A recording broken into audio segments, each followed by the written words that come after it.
is co-founder and CEO Max Levchin in a Fox Business exclusive.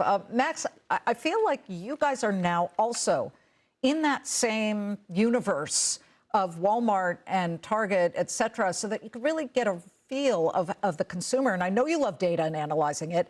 What have you extrapolated over, let's just say, the past couple of weeks that maybe has surprised you about the American consumer, good or bad?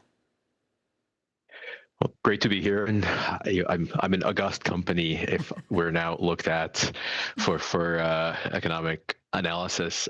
Excited to offer what little ideas we have.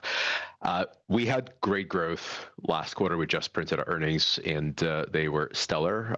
For the fifth time in a row, we beat street expectations, which was very nice.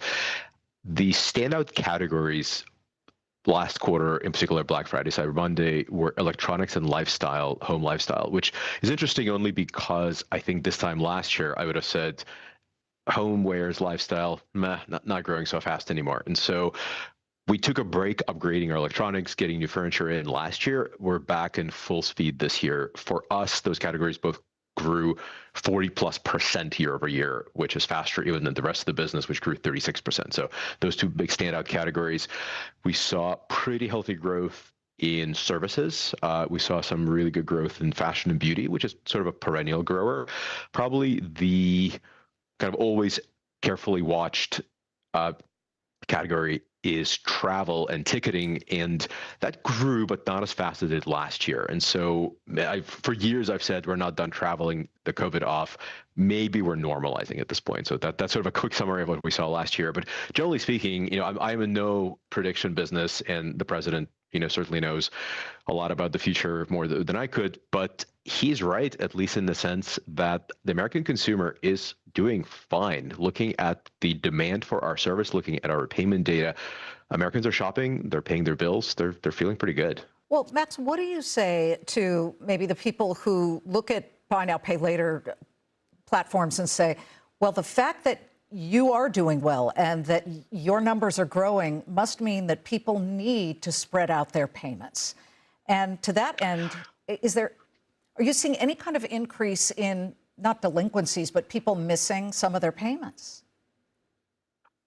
Nothing out of what we would consider predictable. And obviously we run a lending business, which means at some level you expect some degree of losses. Bad things happen to good people. Somebody loses their job. They could pay your bill yesterday.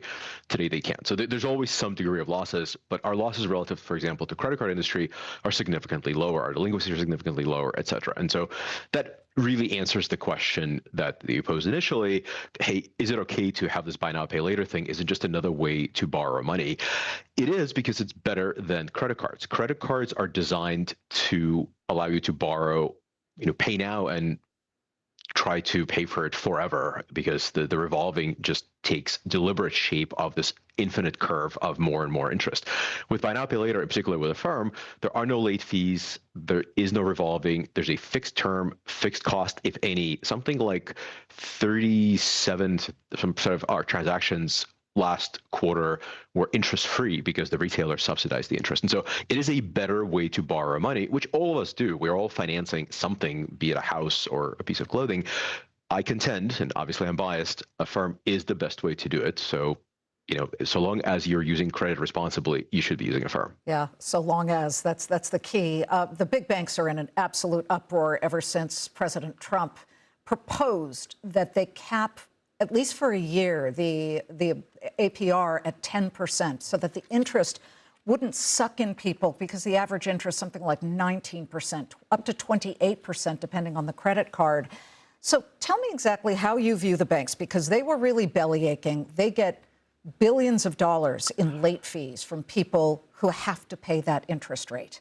So how do you view their claim that if you cap it at 10%, that will hurt people who need credit, because they will just stop giving credit cards out? I certainly can't speak for the banks and their remedy to, the threats to their business model.